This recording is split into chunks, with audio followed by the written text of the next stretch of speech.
Hi guys, how you doing? This is LaQueen Terry Battle. I'm just getting ready for my YouTube, my Eventbrite talk this Sunday. My webinar I'm going to give on Zoom. So guys, I'm going to briefly show you to how you can get to my Zoom, my first Zoom webinar, my first webinar this Sunday, May the 17th. On Eventbrite, tickets are free. So I'm going to go ahead and briefly show you how to get to my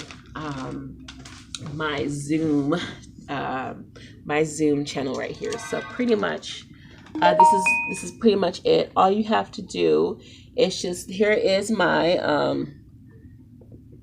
right here. Can't really see it that well because it's recording because I can't really switch that well. Okay, so like I did in my Facebook. So here is my Eventbrite page right here. It's called Assessing Triage for COVID-19 Patients. It's very simple and easy. All you have to do is just go to Google right here.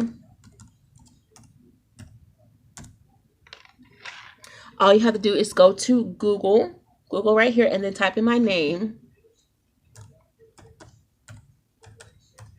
Type in my name, LaQueen Battle. Just type in my name right here on Google. This is really horrible. I'm sorry, this is like really, really, really, really bad. But I'm gonna try to make this up to you as much as I can right here. I don't even know how to do this. Okay, okay, let me see what other kind of resources I have on here. Okay, I don't. So all you have to do is go right here to Google and just type in my name right there, LaQueen Battle, and LaQueen Battle pops up right there, my name, and I just type in my name, and then my YouTube channel, if you Google it, it will come up pretty much on my YouTube videos. And then right here down on my pictures, it has my two Eventbrites right here. So the first one I did was in February, Runaway Child, and the second one I did is Frontline Safe Triage for COVID patients. So what you're gonna do is you're gonna go right here to Eventbrite.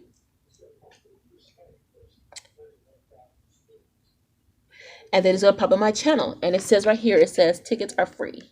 Tickets are free. So tickets are free for my webinar, and also I will provide a continuing education certificate at the end upon request. So I will go. I'm just trying to get that situated.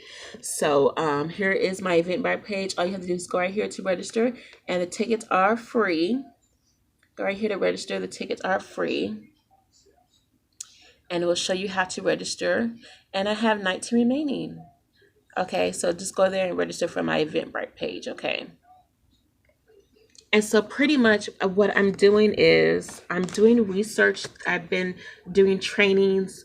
Just took a 10-hour course on how to going through SARS, World Health Organization, everything like that. Just took a 10-hour course on that.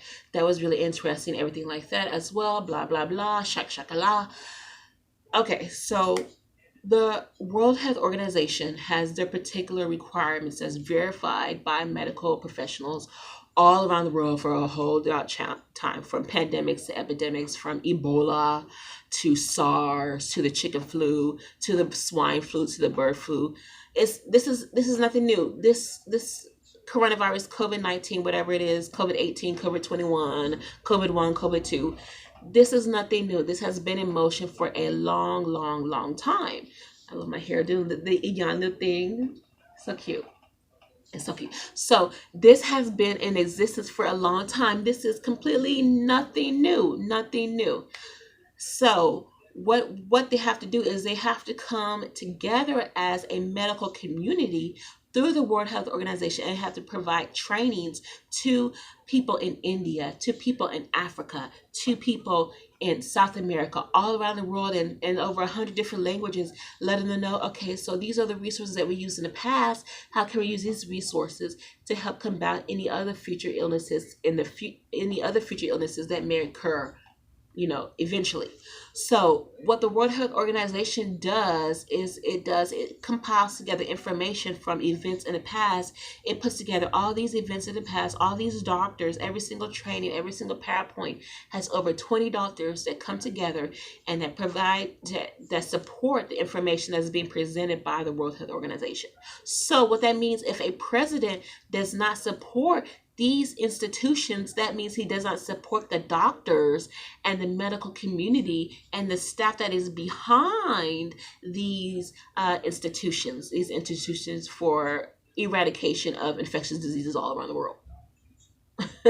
So that was what my webinar is going to be about this Sunday. Is I'm be going over some PowerPoints to the World Health Organization. My webinar is pretty much going to be about how to properly triage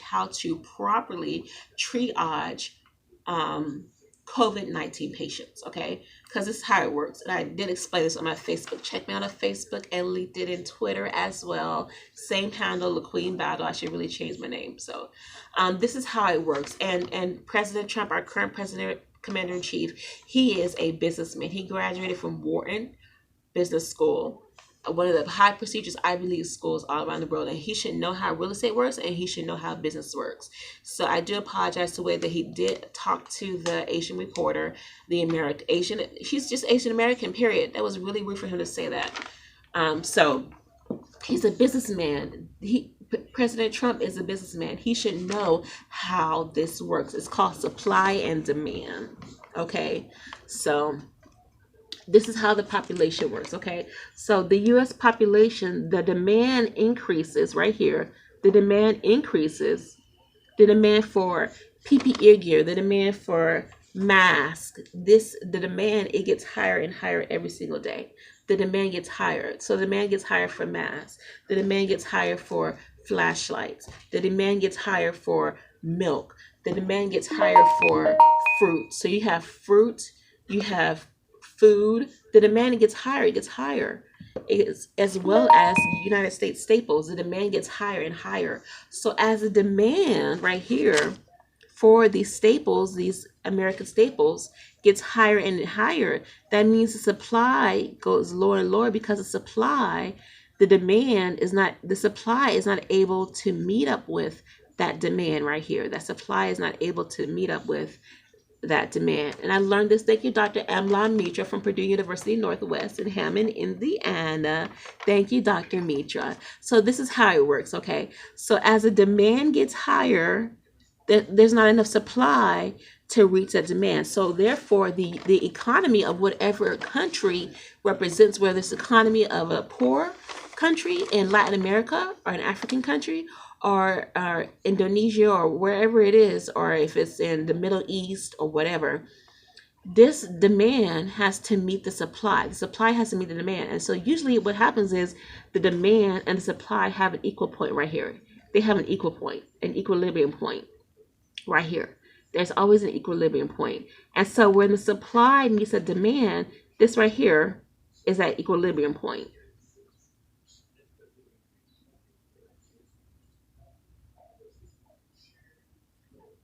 This is the equilibrium point right here. I wish I had this in a PowerPoint to explain this to you guys, because I'm still trying to get my YouTube channel set up. So when the supply and the demand meet, that's where you call it the equilibrium point.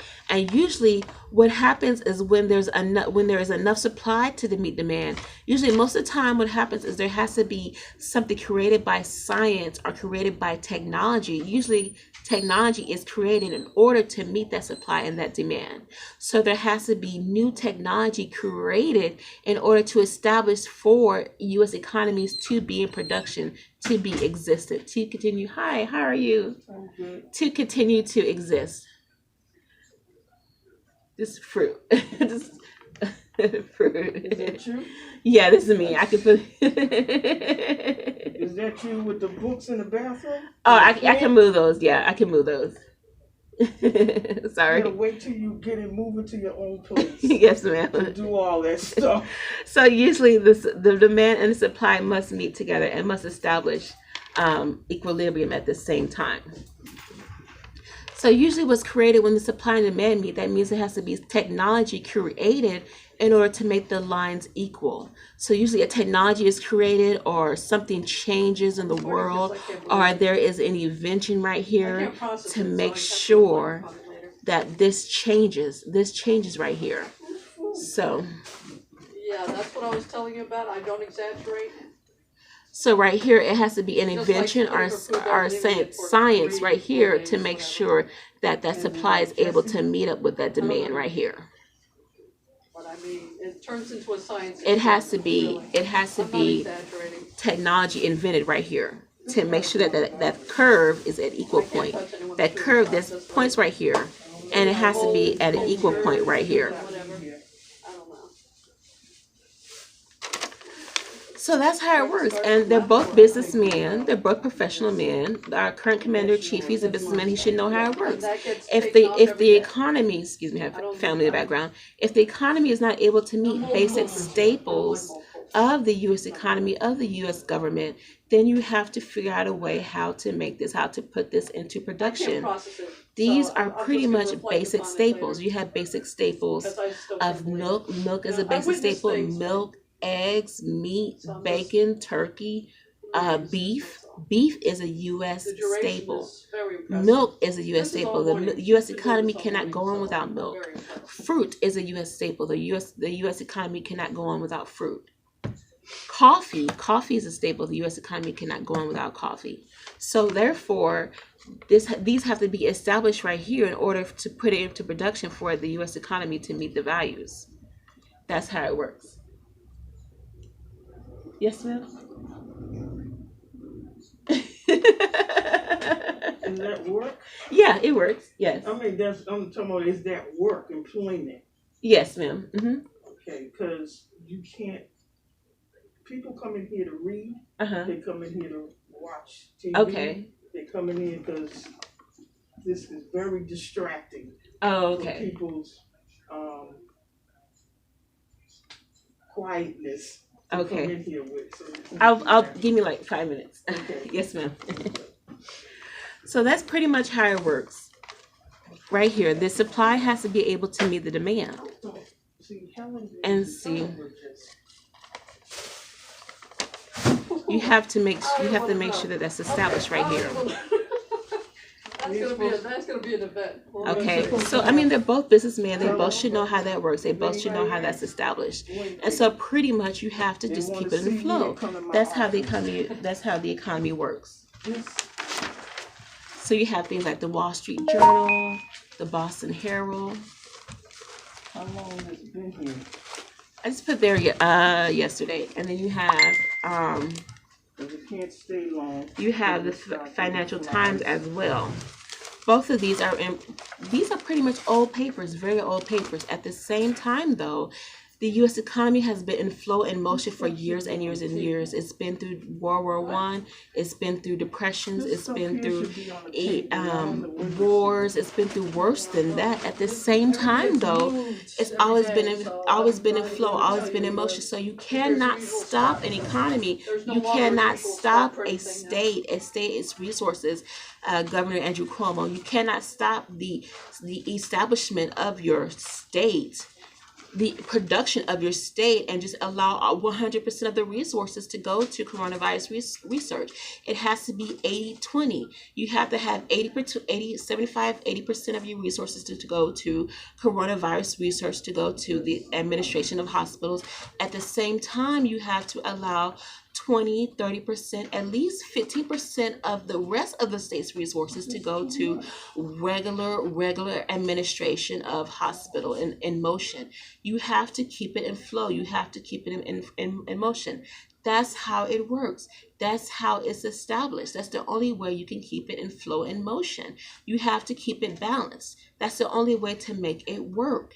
Only way to make it work. So you can't have exactly 100% of the resource to go to, particularly everything to go to coronavirus research. It doesn't work like that, because you're going to lose the viable resources that we need for, like I said in my Facebook chat before, for heart replacements, for heart valve replacements, for heart transplants, lung transplants, kidney transplants, all these organ transplants. We need resources to go for organ transplants, as well as for diabetes research, as well as for kidney dialysis treatment, for neonatal research, for babies. I mean, there's so much research that we need that is just as much as important as an epidemic that we need, as well as, we have 80% can go to coronavirus, as well as 20% can go to the rest of what the hospital needs. So that is particularly what, I know it's 15 minutes into this. I'm going to go a little bit more onto my talk on Sunday, a little bit about explaining it explaining exactly how to properly assess and how to properly triage these infectious patients dealing with COVID-19. Because yes, COVID-19 coronavirus is a very dangerous disease. It's a very scary disease, and it's affected people all around the world. I see right here in the Wall Street Journal, I see in our local Boston Herald News, the Boston Globe, and I see right here in the Financial Times. Yes, it is a very dangerous disease. At the same time, though, we have to learn how to properly assess this dangerous disease away from the rest of the necessities that hospitals and that the U.S. economy needs. So we need 75-80% to go to coronavirus, an epidemic. At the same time, we need organ transplants, we need cancer therapy, we need eye therapies, we need oncology research, cancer treatments. There's so much other resources and other valuable resources that we need as a U.S. economy that can go to other scientific discoveries that can actually bring down the rate of coronavirus at a low, it can actually lower the rate of transmission for coronavirus. That's how it works. You use your resources, you do 80-20, 60-40. You use the resources you have on hand for the task at hand, and you allow your other resources to be used to bring up new technologies and new scientific discoveries and inventions to help with the eradication of the disease. And that's why vaccines are important. Yes, vaccines are important, but there needs to be other technology discoveries out there to help combat this disease, to help eradicate, to help lower the rate of transmission. That's how it works. I can say it over and over again, but it's pretty much the same thing. If vaccines were invented for Ebola, for smallpox, for chickenpox, for other things, at the same time, though,